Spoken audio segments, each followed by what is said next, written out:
Mikrotesede hep onu soruyorlar.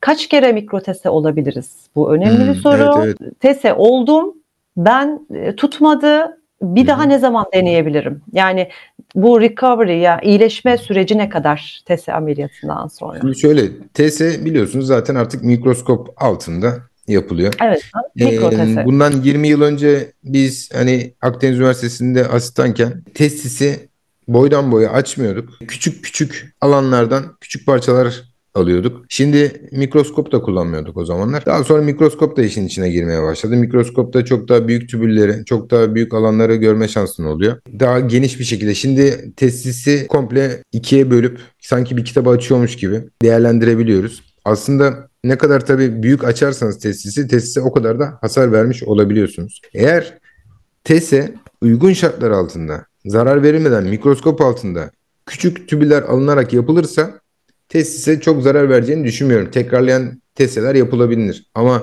o tübülleri alırken penset kullanılmazsa, kaba makaslar kullanılırsa, kaba aletler kullanılırsa, dikişler kaba kaba yapılırsa tabii ki oradaki gelişen reaksiyonla beraber testis ciddi hasar almaya başlayabiliyor. Hatta bazen de şöyle oluyor. Çok küçük atrofik testisler geliyor bize. Testis Evet. oldukça küçük. Belki bir nohut tanesi kadar yani. Ve o tesislerde tabii artık iyice işimiz zorlaşmaya başlıyor. Orada çok daha dikkatli davranmak gerekiyor. Ama tabii eğer hastanın testisinin hacmi, volümü iyiyse defalarca bence testi olabilir. Eğer birazcık da nazik yapılırsa bu cerrahi. Ama tabii küçük tesislerde birazcık daha dikkatli olmak gerekiyor. Gerçekten bazı tesisler çok Doğru küçük. diyorum. Hı hı. Zaten aslında o hastalarda sperm bulma ihtimalimiz kolay olduğu için, bulduğumuz için donduruyoruz biz.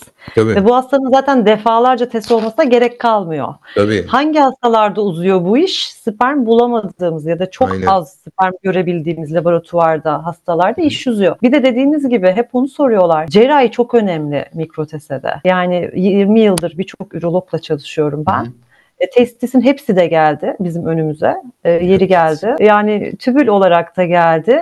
Şimdi testisin hepsi geldiği zaman o testisi bizim parçalayabilmemiz çok zor oluyor. Tabii. Mümkün değil yani. Aynı zamanda çok fazla eritrosit oluyor. Bu kadar çok hücre içerisinde olan spermi bulmak da yani biz de süpermen değiliz yani göremeyebiliyoruz çünkü çok fazla var. Dolayısıyla lütfen tübül böyle temiz, güzel, incecik o zaman biz de çok rahat çalışıyoruz. Yani TESE'de, mikrotesede sperm bulma işi bir ürolog, embriyolog işbirliğidir. Yani bu tek başına olan bir şey değildir.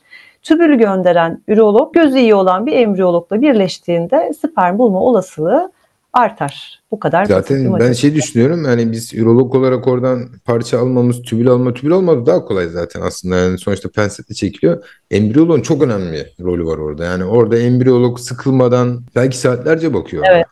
Saatlerce bakıyoruz. Gerçekten Ya bu zor. ciddi emek Gerçekten. işi, emek işi. Tabii. Kriptolar da öyle işte. Evet. Azospermiler de öyle. Saatlerce o örneklere bakıyoruz biz. O yüzden hani bu tarz hastalar zaten daha çok bu işlerde tecrübeli merkezleri tercih ediyorlar. Tabii. Ama tabii şundan da muzdaripler. Birçok merkez ya bu çok zor bir iş azosperm değerlendirmesi. Merkeziniz yoğunsa, yeterli personel yoksa ki laboratuvarda gerçekten sınırlı sayıda çalışıyoruz. Tabii. Maalesef öyle kalabalık çalışamıyoruz. Yani bu işe 2 tane adamın ayrılması lazım. Sadece azosperm için. Ben var ama Oturup işte. sabah Yani. akşama kadar bu göz yani bu insan gözü. Ben 2 saat mikroskoba baksam 3. saat kör olurum yani. Hani Aynen. dolayısıyla başka insanların da düzenli olarak bakması gerekiyor. Ben bunu söylüyorum hastalara. Ya ben günde 3 tane değerlendirebilirim sağlıklı bir şekilde. Daha fazlası olmaz. Yani daha Mümkün fazla değil. bir beklentiye girmemek gerekiyor. Zor bir iş, evet.